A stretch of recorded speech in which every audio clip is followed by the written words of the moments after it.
खूप चांगले आहे ना. आम्ही सगळ्यांना कृषी विभागाच्या माध्यमातून तुम्हाला विनंती आहे की शक्य झालं कमीत कमी 1-2 एकर क्षेत्रावर तरी तुम्ही जे आहे ते सरी वरवणे तयार करा. म्हणजे ऊस लागण्यासाठी आपण जी सरी वरवणे तयार करतो ना अशा पद्धतीचे पाणी काय पाहिजे त्याला चोरी नाही, शाश्वत पाणी नाही समजा, ठीक आहे, हरकत नाही.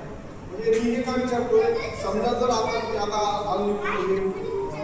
तांदूळाचं जे आहे ते सांगता येते त्याच्यामुळे पुढं पाऊस पुढं नाही तुमच्याकडे शाश्वत पाणी मिळत असेल तर तुम्हाला ऊस लागवड करा म्हणून चुकीचं.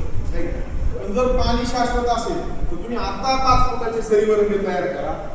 त्या तयार झालेल्या बेडवर सोबतच जे आहे ते बेड तयार करताना जे आहे ते आता अशा पद्धतीच्या पेट्या आलेल्या आहे की तुम्ही बेड तयार करतानाच खत त्या ठिकाणी पेरणी करू शकता किंवा देशी जुगाड सुद्धा तुम्ही करू शकता. कशा पद्धतीनं ही जी काही तुम्ही सरी वरताय ना तर त्या सरी यंत्रावर एखादा दारू न पेरेला चांगला धरदार माणूस बसवून त्या सरीलाच त्या पाला जे आहे ते त्या ठिकाणी जे आहे ते तुमचे लोखंडी पाईप त्याच्या बेडमध्ये जातील. अशा पद्धतीनं सेटिंग जर तुम्ही व्यवस्थित बांधून करा तर लगेच खत सुद्धा तुम्ही त्या ठिकाणी पेरणी करू शकता. आणि हा बेडवर खत पेरणी केल्याच्या नंतर खरीपाचं सोयाबीन तुम्ही जे आहे ते त्या ठिकाणी घ्यायचं आणि खरीपाचं सोयाबीन ऑगस्ट-सप्टेंबरमध्ये जे आहे ते भेड पडलं की लगेच त्या ठिकाणी ऊसाची लागवड करायची. आणि अशा पद्धतीनं लवकर लागवड झाल्यामुळे आपली लवकर तारीख जी आहे ती काढण्यात हे तुम्ही करू शकता. हे नसेल करायचं तर बेडवर पीक लागवड केल्यामुळे फायदे काय होतात. आता तुमच्या अनुभव आहेत का कोणाचे आसपासचे काही पाहुणे रावळ्यांनी कोणी केलंय का तर तुम्ही सहज हे आपला कार्यक्रम झाल्याच्या नंतर सरी वरंबा पद्धत किंवा BBM पद्धतीने सोयाबीन पेरणीचे फायदे सहज तुमच्या मोबाईलमध्ये आता सगळ्याकडे अँड्रॉइड मोबाईल आहे आणि तुम्ही त्याच्यावर पहा. एकरी शेतकरी अक्षरशः 20-22 क्विंटल पर्यंत गेले एकरी. फुले संगम नावाची जी काही व्हरायटी आहे त्याचं उत्पादन तेवढं लोकांना भेटतं. नाही लांबचे शेतकरी आहेत आंबेजोगाई तालुक्यातले लोखंडी सारगावचे शेतकरी. त्यांच्यामध्ये काय होत आहे सरी वरंबा तयार केल्यामुळं 2 रोपातलं आणि 2 ओळीतलं अंतर मेंटेन होते. आता तुम्ही सगळे साहेबांनी आता खताचं खूप चांगल्या पद्धतीनं माहिती त्या ठिकाणी दिली. आता मला सांगा तुम्ही खत आणता म्हणजे काय आणता NPK आणता ना. आता 1840 म्हणजे काय DAP म्हणतो आपण त्याला. तर त्याच्यात कधी बघितलंय का तुम्ही त्या 1840 सोबत एक वर काहीतरी लिहिलं असतं. काय लिहिलं असतंय N आणि P आणि K काय असतंय 0 म्हणजे ते काय नत्र स्फुरद पालाश. DAP मध्ये तुम्हाला काय भेटतंय नत्र आणि स्फुरद भेटतंय. म्हणजे हे DAP चे 2 पोते जर तुम्ही तुमच्या शेतामध्ये टाकले तर नत्र किती किलो जायला 18 किलो जायला आणि स्फुरद किती जायला 46 किलो जायला.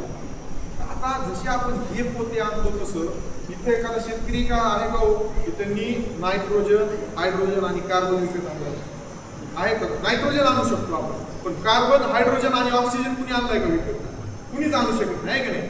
तर हे सगळ्यात महत्वाची त्याच्यातली कन्सेप्ट आहे काय तर झाडाच्या पूर्ण पेरणीपासून उगवणीपासून ते काढणीपर्यंत त्याचं जे काही त्याला सगळे लागणारे अन्नद्रव्य आहेत तर 92 ते 95% जी काही लागत असते तर ते कार्बन हायड्रोजन आणि ऑक्सिजन आहे. आणि हे 3 घटक जे आहेत ते आपण कुठून बाहेरून आणत नाहीत तर ते सरी वरंब्यावर 2 रोपातलं 2 ओळीतलं अंतर मेंटेन झाल्यामुळं शेतामध्ये हवा खेळती राहते, दाखवा त्या ठिकाणी निर्माण होत नाही आणि हाही हवा खेळती राहिल्यामुळं त्या ठिकाणी हे 3 घटक भेटतात. उत्कृष्ट वाढ त्या पिकाची होती त्याच्या माध्यमातून तुम्हाला उत्पादन मिळेल. आता त्याच्या पुढे जाऊन हे सरी वरंबे तयार का करा म्हणतो मी तुम्हाला तर शासनानं आता कालच गाईडलाईन्स ज्या आहेत आपल्या कोकरा प्रकल्पाच्या आलेल्या आहेत नवीन गाईडलाईन्स तर त्याच्यामध्ये हे जर सरी वरंबे तुम्ही आता खरीपामध्ये तयार केले त्याचे फोटो व्यवस्थित काढून ठेवले ते करण्याच्या आधी माती परीक्षण तुम्ही एक करून ठेवलं ते माती परीक्षण फुकट कसं करायचं ते सुद्धा मी तुम्हाला सांगतो. आपल्या इथले भूमिपुत्र आहेत इंजेगावचे आमचे मित्र आहेत श्री मुंडेच आहेत तर आम्ही या ठिकाणी जे आहे ते आपल्या आसपासच्या गावासाठी एक मोफत माती परीक्षणचा कॅम्प सुद्धा नियोजित आम्ही करतोय. त्या ठिकाणी जरी तुम्ही माती दिली तरी चालतंय.